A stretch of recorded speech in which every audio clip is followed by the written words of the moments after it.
More hardware failure. This time, the actual dedicated machine I had for editing videos. It was an older box, but it worked until it didn't.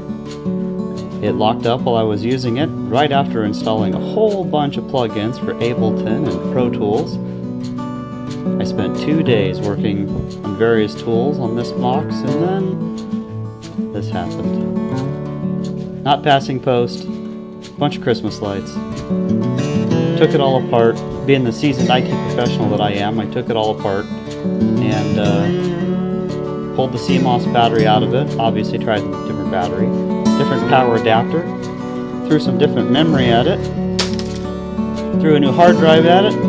All the same exact no post, not passing power on self-test. So you know what that means.